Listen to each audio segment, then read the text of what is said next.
Fulham 0, Manchester United 1. Smash and grab settings at Craven Cottage today, but it doesn't matter. We don't care anyway. Manchester United get the 3 points in West London. Once again, our record of being very, very, very good against Fulham at their home continues. And it's pretty remarkable. Going into the game, we thought absolutely no chance. There's no way. We've got no hope.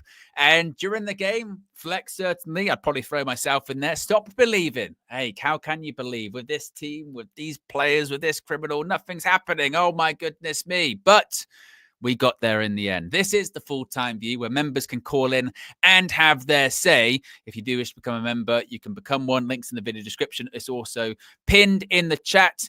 If you are a member, you can find the link on the United View community page. On the community tab, there should be the link there already, as you can see there. Kieran, I can see in the chat, it says, where do I send my details? I believe Kieran was the winner, was the shirt, I believe. All you have to do is send your details to unitedviewtv@gmail.com, send your address and what have you, and we will send that over to Gowan Life, Oxford Natural by Gowan Life, and they will send you a shirt of your choosing. So there you go. But be sure to smash a like on the like button. Be sure to subscribe, bottom right hand corner.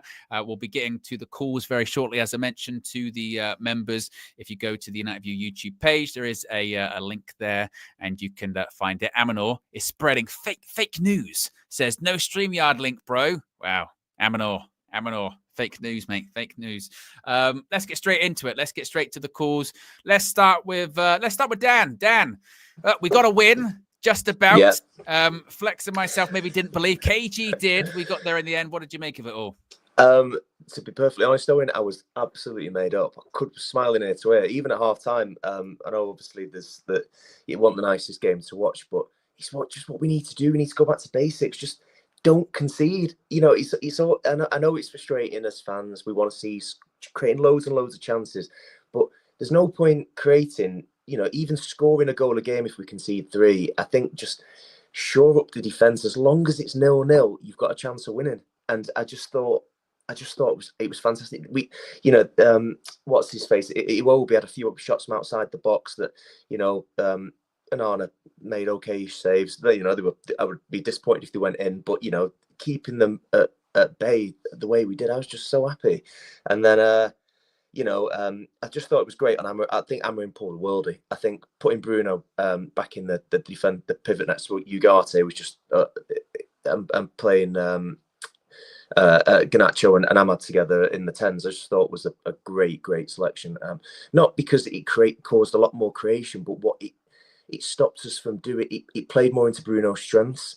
I think it exposes Bruno a little bit in the high press role. I think we get countered a lot through mistakes, and it pins us back and leaves big holes in the midfield. And we, you know, and then we've got Anana, who's not a great shot stopper, and we're just conceding goals. By moving Bruno a little bit further back, he was more effective. And no, I'm not saying, you know, we didn't create loads and loads of chances, but we didn't create loads of chances against Brighton. We had no shots, and that was with Bruno in the 10. So putting him a little bit further back, just made us a little bit more solid. Don't concede. Make it hard for teams to score past us, and you know, that's half the battle. Yeah, do you think that's going to be us then for the rest of the season? Obviously, we know that we're going to struggle to score goals. There's a lot of chatter about, obviously, Hojlund had a difficult game today. Xerxes came on, did a little bit better. Is it like you're saying, where we've just got to stay in games, smash and grab them until we can get in more players that can play Amorim's system, really? I mean, I've written a few things down just because I like to just look at stats. I'm not a massive stat man, but I just was intrigued. So in the 22-23 season, when we finished 3rd, we scored 1.5 goals per game, but we only conceded 1.1. Okay, in the season after, we finished 8th. We still only scored 1.5 goals per game. We scored exactly the same ratio of goals per game, but we conceded 1.5 goals per game, which left us with a -1 goal difference. That was the difference between 3rd and 8th. This season, we've only scored 1.2 goals per game, but we're still conceding 1.4 goals per game. Just go back to the 22-23. You don't need to be banging them in like City. No, it's not going to win us the league, but we are so far away from winning the league. Let's just get it. Let's just realise where we are, shore us up, And and then once we've got the defense, once we've got the foundation, then we can start building creativity. We can start working this Amorim system. There's no point getting having this Amorim system and then conceding 3 goals every week and losing, because he's just going to get sacked, and the players are going to have no confidence. And I just want to say as well, that second season, that 23-24 season where we went up to 1.5 goals per game conceded, that was with a horrible defensive injury crisis. We had no central defenders. So there's no reason we can't go back to that 22-23 season, 1.1 goals per game, shore it up, and just score the same. We've never been good goal. When we finished third, we 1.5 goals per game. We're at 1.2 now. It's not that far removed. It's like, there's small percentages in the Prem, and just making that little change, and it's just a philosophy change, really. It's okay. You can say it's tactical, dropping Bruno back, but fundamentally, we're not that far away, and not from winning the league. We're a million miles away. We're not going to beat City and well, not necessarily City now, but Liverpool for sure. But we're not also going to be whispering about relegation battles either if we do it. So made up. Martinez, absolute worldly performance. I was really happy with how Ugarte played. Collier came on. We've got a good team. We've just got some toxicity. We need to get rid of it. Get rid of the toxicity, and we're flying. And I know you can say you got your rose tinted glass on, you've won, and all the opponents, there might have a few opposing fans watching and saying, look at this guy, look at this mug. You beat Fulham 1-0 and he's but that's where I'm at, Owen. I just think nothing wrong with that. Yeah, nothing wrong with that. Fair play, shout out to KG, because he was, and yourself, by the way, and yourself at the end, by the way. I don't know. I was struggling at points through that game. I don't know if I was there by the flex. I was very close to being like, I'll take a point. I was like, I'll take a point, but hey, just gotta believe till the end, and you never know. And KG, he was right. He was right. Big up, Dan, as always, calling in, second time caller. Enjoyed that. Where are we at? I can see people already in the chat getting involved. Sciliano says this is going to be the rest of our season until Ruben makes 5 or 6 signings. He is stuck with players who are uncomfortable on the ball. It felt like that. And I tell you what, I do agree, Sciliano. I think as much as that wasn't good, when was the last time we watched Man United and we go, oh, it was a good game to watch? I mean, we don't do that. What we have to do is just stay in some games. We're going to take some proper licks as well in some other games. Like that happened against Brighton. It's going to happen again quite a few times. But the real one for us is actually we've just got to get better at playing at home. It's once again playing away from home. We've been all right under Amorim playing away. Emirates, Liverpool, even when we lost against Arsenal in the Premier League at the Emirates, not too bad.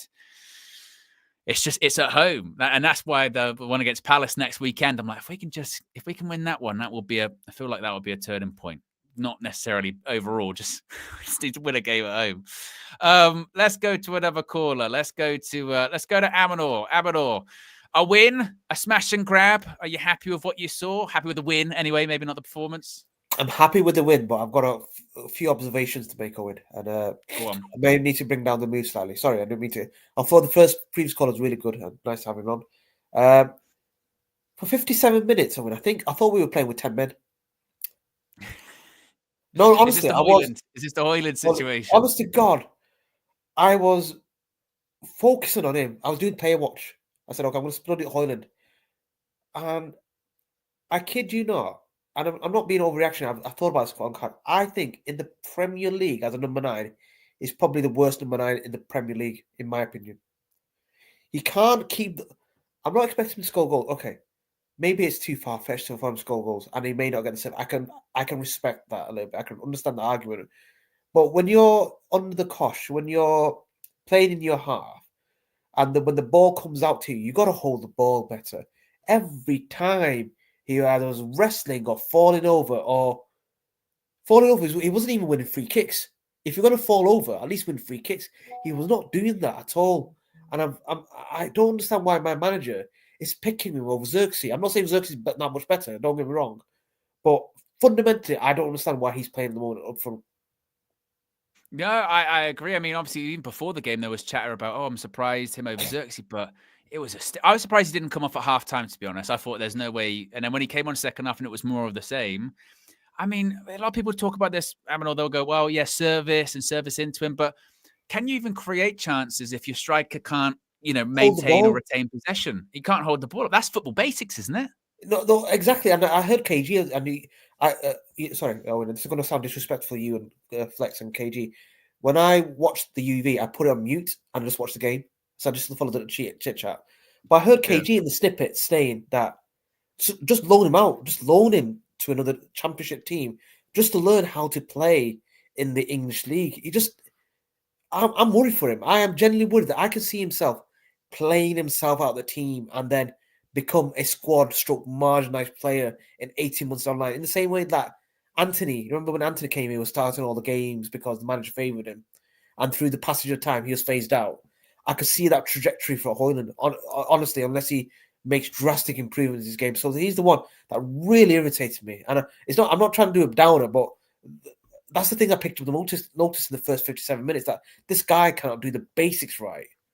I don't mind missing chances. If he's in the area missing, I can forgive him because at least he's in there. He's not even getting himself in there. And when he's back, he's not even holding the ball up. I'm not giving our wingers like Ahmad and Garnacho, whoever, a chance to bring the play up. So I think we need to talk about that. Sorry for Moran. No, I mean, obviously, this is what you call him for. When it comes to the man of the match, obviously, it was LICHA. He's another one this season. Has been coming for quite a lot of criticism. Maybe that we've overrated him, overhyped him. Has he been playing a bit better in recent games? Obviously, got the assist against Rangers, scored again today, had the battle against Adawa Traore. I don't know if he necessarily won it, but he won the match. What did you make of LICHA? No, LICHA's respect to LICHA. I had my doubts early on in the season. I thought he was really poor form, and he's turning around. He's doing I'm still conscious about the heading deficiencies, but apart from that, he's played a good game. But again, one thing I got to give respect for LICHA, and he's one of our senior players. Stands up when to be counted, but you probably know the stats better than I do. And in that match, we had 4 shots, 1 shot on target, and the 1 shot on target was LICHA's goal. In the previous match against, was it Brighton? I think it was. We had 1 shot, which was the penalty. So for me, again, I know these are not Ruben Amorim's players, but we've kept a clean sheet, but we need to create better chances than we are at the moment. I honestly thought, Owen, if that match ended at 1-1 or 0-0, that would have been a much more fairer result in my view. And my other concern was, had Fulham scored a goal, I don't think we would have been coming back, because I just could not see how we would score a goal unless it was a fluky deflection, which was the LICHA goal. Yeah, I mean, do we lose that creativity with Bruno being a bit deeper then? Because obviously Amorim likes him in the 8. Is that a worry that that we're asking him to do too much because he's good in the 10, he's all right in the 8? I don't understand Amorim in that sense. That I think Bruno's position is better in the 8. Actually, he's got more of the legs. Let me put it this way: I think Bruno is better in the 8 than Mainu, because at least Bruno, he's got the legs to go back and forth. And if that's the case, then why not play Eriksen on the 10 if you want that creativity, or get a player like Eriksen in the January transfer window? Bruno's position, in my view, is the number 8, and we can't ask him to do number 10 because I just think he'll lose the ball too much, and you don't get the best of Bruno from what he offers. I think what we should be doing is putting Eriksen there, or ask Mainu to play up there on the 10 with Ahmad, and make Mainu the number 10. So I don't blame Bruno at all, but I just think the manager needs to realise who his best players are in those positions. And it's definitely not Mainu in the 6 or the 8. Yeah, well, we'll see. Big up, Amanor. Appreciate calling in, as always. What are people saying here in the chat? Amir says, not a great performance, but we got 3 points. Indeed. I mean, again, I hate to repeat myself, but that is us this season, isn't it? We're smash and grab. We're going to have to, and I'm not complaining at all, because I think that is a much more realistic. I think days like today, like sometimes we lose games, and that's like a realization of where we're at. Like last weekend, we lost to Brighton. We just go, look, they're a better team than us.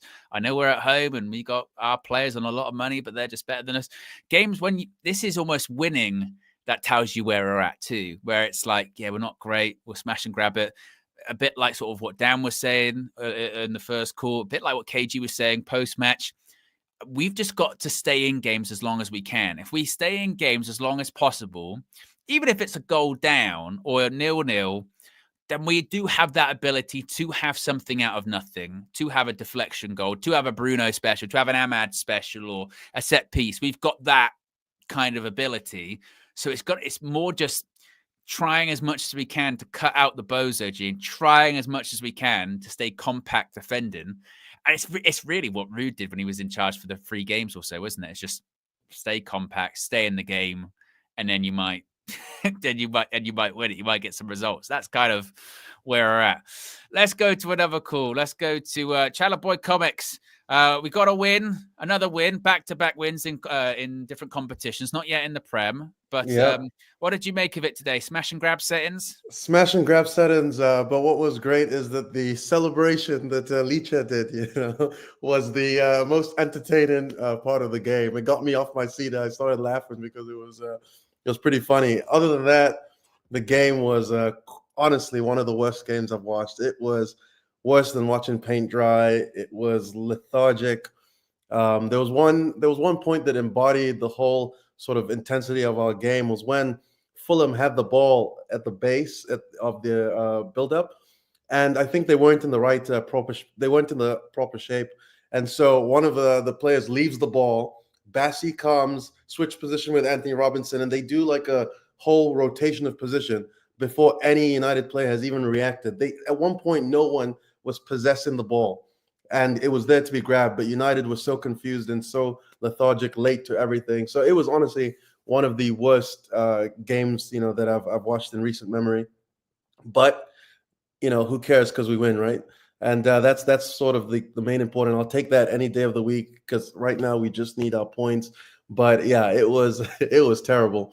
Shout out to LICHA for his goal and his sort of leadership performance. I think last 2 games he's been, contender for man of the match. In addition to, what's his name? Garnacho's been playing really well as well. But in general, it was nothing to write home about. And I just want Amorim to be a little bit braver in the way he sets the team up. And I understand we're at the early stages, and it comes down to preference, right? As a football enjoyer, I prefer seeing when players rotate positions, when there's a lot more fluidity in the system. Not saying it's better or worse. It's just what I prefer watching. So when I see this Amorim team that's a little bit more static, more fixed, it's sort of like, okay, if we're going to get this sort of like solid structure, at least make the passing quicker, at least make the intent a little bit stronger, or else it just quickly turns into a bore fest. So work for it to be done on the training ground, but again, happy with the 3 points and the clean sheet. What did you make of Rasmus Hojlund? Of course, a lot of people were talking about him after the game today. I think 57 minutes on the pitch. There was a surprise he started anyway, because Xerxes' link-up has been better. So I think people already having the side-eye to him, and also the side-eye to his hold-up play. And then in the game, the hold-up play was not good. I think one duel or something like that. Is that a worry for you, that sort of lack of development and that lack of hold-up play in this system, where it looks like Amorim wants his strikers to be able to link up and hold the ball up? Yeah, no, it's honestly very, very worrying, because I'm someone who's supported Hojlund. I do believe he has the raw skills and the raw tools, rather, to become a top striker. But I think the most concerning thing is the lack of understanding of the game, as Flex was mentioning. It's tough to see when he's trying to duel with someone, he takes the wrong side, in the wrong angle. When it's time to run, he doesn't run. When it's time to drop, it doesn't drop. He wasn't pressing well, and it was honestly a generational stinker type performance, in the sense that he did nothing. It's actually worse, because I don't think he did enough to even do things badly. He was just so non-existent, and it is worrying. But I think what Hojlund needs to focus on is, I was talking with a friend about this, he just needs to pick one thing at this stage of his development, one thing that he's going to just get really, really good at. Just pick that one thing so that your teammates can rely on you in that specific moment. He currently doesn't have anything he falls back on. And to be honest, when Xerxes is in the team, we just play better in general, right? Because Hojlund we're basically playing a man down. That's essentially what it feels like. And if you're not going to be good on the ball, at least be good off it. And he's not even doing that. His pressing was poor. A few times, Bruno and Ahmad were like screaming at him, like, where are you? Like, he was just lackadaisical, and he's just going to have to be on the training ground. I don't know who our forwards coach is, but if I was him, I would find a mentor in the game that's played the position. If he still has Ruud's number, give him a call from time to time, because he really, really, really needs work. And I'm worried for him. But I think, cameo appearances off the bench is probably what's suited, and let Xerxes start, because I it's just not working at the moment, and it's painful to watch, to be honest. Toby Collier came on, headed one off the line. I mean, it's as good as scoring a goal at the other end. What have you made about him? Obviously, there were reports, I think, before that Erik ten Hag did like him. He's got very good running stats. He's maybe not the best or most technically gifted player, but do you need players like that? Not just academy players, but players that can come on, add a bit of energy. And is that going to be someone that you think Amorim likes over Casemiro, apparently? Yeah, apparently. I like Casemiro. Obviously not in this team. It's time to move him on, but I just like him as a player. But I think Collier is a safe player, in the sense, like we say, not that technically strong. I think his basic technique is very good. Like, he knows how to receive the ball on both sides. He knows how to open up on the half turn. He sort of like, I'm actually proud of Carrington, because we had Garner that was coming up in that position, and we thought, oh, Garner is going to be the next guy to take that mantle, and we bizarrely shipped him off. And then we now bring in another DM who's, similar profile, although Garner is, I think, in my opinion, more of a expansive passer. But I like the look of Collier. I think he's it's that goal typified, or that goal saving challenge typified what it means to have someone who cares about winning and can, sort of provide an example for maybe other players who've forgotten what it means to put on this shirt. So having Collier in the team, coming in, given minutes, I think is good. And we're actually using him in the right way, almost in a way that Maino should have been used in the past. But because Maino was so good in a very bad team, we're like, yo, you're our best technical player, right? But just to have Maino and Collier coming off the bench or starting some games, and just having this like shared minutes, I think is good in terms of experience. However, I would like to see Mainu and Ugarte as the mainstays in that midfield. Shift Bruno up to the 10, play Ahmad at wing back, and then play one of Maguire or De Ligt, in my opinion. Maguire, put Yoro on the right, Martinez on the left. I think there's balance that needs to be had, and then just have Collier coming in to sort of like when Mainu's legs, go, maybe 60th minute, bring him on to shore it up. So I think we have a good overall squad. The only problem, we don't have the elite levels to challenge, but we have enough players in our team that have match winning moments, and Collier has added to that list, because we had Bruno, we know he can come up with the goods. We have Mainu, we have Ahmad, but it's good to see also on the defensive end someone still taking those responsibilities seriously. So yeah, I think we have enough in our team to sort of like go on a small run, but I'm not enthused by the way we're going to go about it, because the football we're playing is pretty bad. But that's what I was just going to say for my final question. Is it still going to be a case of this is what it's going to be like for the rest of the season? We've got players in that team that are going to struggle to do what Amorim wants to do. Therefore, we get performances like today where, smash and grab, stay in the game, pick up as many points as you can. We're not going to get relegated. Just get to the summer and get players, basically. Yeah, it's a grind. I think for me, the main thing is just going to be player fitness. I want to see Malacia come back fully fit to understand whether he has a place in this team. I want, obviously don't count on it, but I want Shaw to come back and maybe provide cover for when Martinez is going to be off form. So yeah, I think it's not going to be pretty. And I think a lot of that is also needs to fall on Amorim as well. I'm not in any in the slightest, putting doubt on the manager, because I think we should stick with him. Like I said at the beginning, even though we're 12th, even though we're 14th, we're sticking to this plan, because it makes no sense to keep having a plan and moving on from it. However, I do believe Amorim needs to be a little bit more, and maybe it will just come with time. Maybe I'm just a bit too early to this.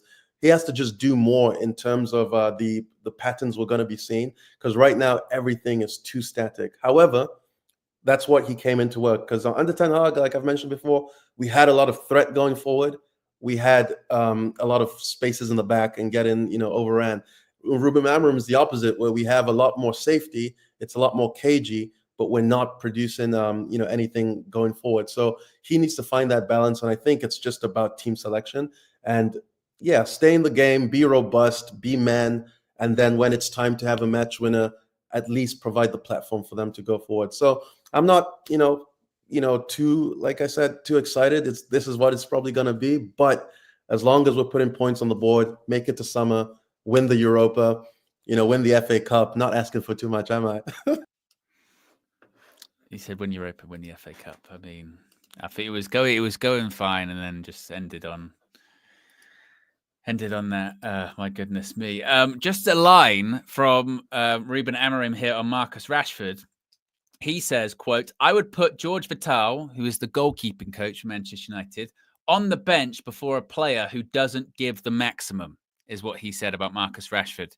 So he's been asked about Marcus Rashford, and that is a heck of a swing. And Chris Wheeler just says, Amorim takes a swing at Marcus Rashford, saying he would rather put his 63-year-old goalkeeping coach, George Vital, on the bench. I will put Vital before a player that doesn't give the maximum. I will not change in that department. I will put a 60-year-old, over 60-year-old goalkeeping coach on the bench before Marcus Rashford, because the goalkeeping coach, before a player doesn't give the maximum. Marcus Rashford, he is so gone. This is what I'm saying about the whole, if he doesn't go reintegrated, the guy's not reintegrated. There is no way he is reintegrated. He's out here now taking swipes at him in press conferences, being like, he doesn't give maximum for the team, a guy in his 60s would. Holy shit. Holy shit. My goodness. Yeah, I mean, and on Rashford, he said, it's always the same reason. The reason is the training, the way I see what a footballer should do in training, in life, every day. If things don't change, I will not change. Same situation for every player. If you do the maximum, if you do the right things. So still saying it's about, I guess, attitude, still saying it doesn't give the maximum for the team. And that's pretty brutal stuff from Ruben Amorim right there. My goodness. Let's go to another call. Let's go to Eminem. Eminem, first of all, what did you make of those comments by Ruben Amorim about Marcus Rashford there? Yeah, I thought it was fair. I was actually reading it while you were on the other call, and it just seems like so it started when he first got dropped, that he was just giving hints, like he sees everything, and obviously, and all that. And it's slowly built up. And now it's we're coming to the end of the window.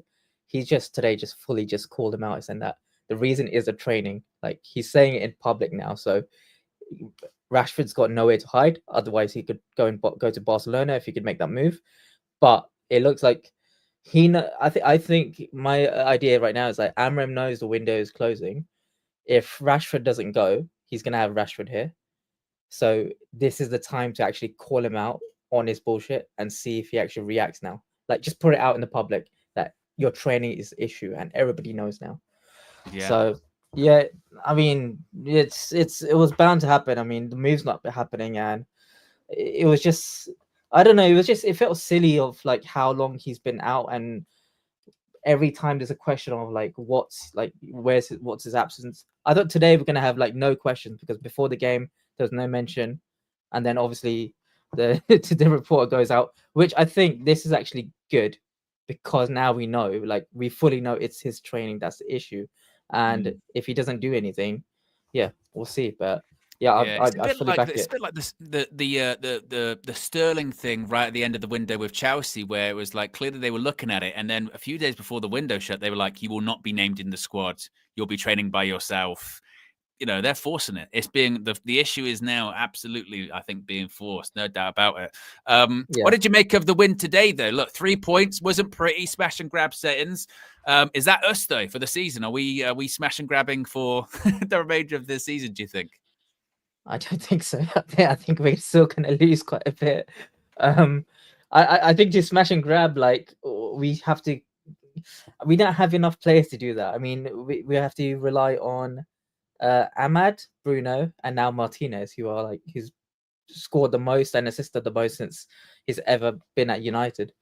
So I think we need to smash and grab. I think to smash and grab, like we have to rely on Ahmad, Bruno, and now Martinez, who's scored the most and assisted the most since he's ever been at United. So I think we need to smash and grab. I think to smash and grab, like we have to rely on Ahmad, Bruno, and now Martinez, who's scored the most and assisted the most since he's ever been at United. But the way is that it's going to be in the transition mainly, like it has been most of the season. I don't think this team is still not gelling well at the moment. They are absolutely dreadful. I was more interested in the flashes of Amram's shoes because I wanted to know which one those are because they look nice. Yeah. Than the game. And in general, yeah, we just need players that suit Amram's system. I mean, what pissed me off the most today was just up front, especially Rasmus. That was just absolutely horrible, dreadful games from him. And Xerxes came on. We didn't really put the ball into him that much that we were doing to Rasmus. But again, he was only there. He had like 1 or 2 moments where he was able to put Garnacho forward, and Garnacho tried to cross in, which went for a corner. That was it. But Yeah. we were absolutely dreadful. And Ahmad was off his game as well. But it did feel like we were going to get either a draw or a lucky goal, which we did. This game was just all about luck today. Yeah, I mean, again with Hojlund, is it a concern that maybe, because we were talking about this during the match view, saying has he got worse from last season, etc. Is it just a case of he's getting more exposed because in this system he's got to be holding up the ball more and the ball's being fired up to him quite a lot and he can't do that? Or are we talking basics here as a standard solo that you expect a Premier League striker to be able to hold the ball, lay it off, and he just can't do that? It's basics. So I put a comment in, like, you could see he's got the fundamental foundations for a striker, a decent striker. Like ball could come into the box, he could probably score from it. But the foundations of his link up play and hold up play is non-existent, and that's a huge red flag, because if there's no foundations, what is there to build on? It's like, how will he develop? And that's what we've seen since his progression up till this season, up till this point of this season. He's not able to show it at all. Xerxes, on the other hand, can show it, so he's got the foundations there. However, we're not saying him score that much. However, he scored a few goals. But again, he still has that ability. So that's like, it's a small glimpse that you can look into, but Rasmus doesn't have it. I know there was a comment from Roy Keane when I think this was last season, when he spoke about Erling Haaland, that he's great in the box when he's talking about scoring goals, but he's got a link-up play of a League 2 striker. What is Rasmus? Is he League 1, National League? That's the level we're looking at. And unfortunately, I don't think he's going to be the striker for the future. Unless we become a Man City type of team who just put crosses, who just pass into the striker to shoot direct into the goal, which we're not going to be. And with Omar Barada's principles of like 2 years max for each player, I think it's done. I think Rasmus might be gone for the summer. I honestly, like, I know there's all talk of the Garnacho being sold, and I'm up for selling him just to get the money so we could get players for Amram. But I would so much want Rasmus to be sold first rather than Garnacho, because Garnacho could actually contribute. Whether he's Rasmus, I don't think he's a right fit for us at all. Yeah, I know what you mean. Big up, Eminem. Appreciate you calling in as always. This is getting very interesting about Marcus Rashford here, isn't it? Certainly. So Fabrizio Romano has just tweeted saying 0 minutes again for Ansu Fati as Barca remain open to his exit in the final week of January. Ansu didn't want to leave so far, but wanted to watch in the final days. And Barcelona are keeping contacts alive for Marcus Rashford in case Ansu Fati decides to leave. So maybe they're trying to move him on to get the Rashford thing going on. Ruben Amorim on Alejandro Garnacho, possibly leaving next week. Anything can happen. He's improving in every department, how he recovers, understanding of the game when he defends. I'm trying to find the best position for him. I don't know what's going to happen. You do get the impression with Amorim, don't you, that he's not one to really want Garnacho to go, but he might have resigned himself that for squad building purposes, it might be necessary. That Marcus Rashford quote is absolutely wild. Once again, when asked about Rashford, today on the bench, we missed a little bit of pace to go change the game, move some pieces, but I prefer a player like that. I will put Vital, the 63-year-old goalkeeper coach, before I put a player that doesn't give the maximum every day. I will not change. Well, my goodness me, that's going to be something that is going to continue to get discussed. We will chat about it, of course, tomorrow morning on the Transfer View. I'll be live at 9 a.m. to discuss it all. Super chats here. Hey, Andrew says, lifelong United fan. I as in uni in 99. Sometimes to get back to the top, you have to claw your way back. It's dirty, sweaty, thankless work. So you celebrate the wins and ask what we can do better. Don F says, I want Rashford gone, but Amorim is moving mad. I don't know if necessarily moving mad. I think it's a bit like Eminem, I think, was mentioning on his call that I think they've tried being nicey nice, haven't they? You know what I mean? They've tried being nicey nice. And I think that he's trying to force the issue, it feels a little bit now. And also he's being very, this is also what Eminem was saying, and it's a very good point. Early on, it was just being a bit cryptic. Well, you know, I watch the way they walk, the way they dress, the way they eat, blah, blah, blah. Now it's been very more transparent. It's been like, don't give maximum. It's all about training. It's all about training. If you don't train, that's it. I'm not going to change. And this is when it goes back to what I was saying previously of, I just don't see a scenario whereby if he stays, you can reintegrate in, like, because then you get into the territory. Then you get into the territory of what's changed in the space of 7 days. He didn't give his maximum for the team or the squad, according to you, 7 days ago. What? Because the window shut, now he gives maximum for the squad. Is that what we're saying? No, of course not. So it looks to me, if Marcus Rashford doesn't go before the end of the window, he might not play again this season because Amorim's not having him. He's just not having him at all. And that's going to be very, very awkward because he's not banished from training. He trained on Wednesday in the opening training session. But what's going to happen next? So I think that obviously Barca will sniff around. I think now Borussia Dortmund will look at it and say to themselves, actually, you know what? This one's on. You know, we couldn't do it for a certain price, but gets to the end of the window, we might be able to do something here. I think that one is a possibility. And Chalaboy comment says, disclaimer, I was being facetious about the FA Cup and Europa. LOL. At this point, I'm just trying to survive the match days. K Sarah. I think, yes, your sarcasm was not lost on us, Chalaboy Comics. But there you go, guys. That is the full-time view for you. Be sure to smash a like on the like button. Be sure to subscribe button right-hand corner. Big up to all of the callers that called in. If you're watching this after the fact and you go, I would like to call in next time, all you got to do is become a member. Links in the video description. You can click the join button, or you can find other ways to join. You get your badges, your emojis, and your exclusive members-only content, like being able to call into this and the back catalogue and new episodes upcoming of UV Raw. What's on tap for tomorrow? Transfer View, 9 a.m. I shall be live with you guys, probably talking a lot about Rashford and Garnacho, I'm certain. In addition to that, we'll have the red carpet dropping 7 p.m. live. It'll be Flex, KG, myself, Saeed, Minna, and who else will be there? That might be it.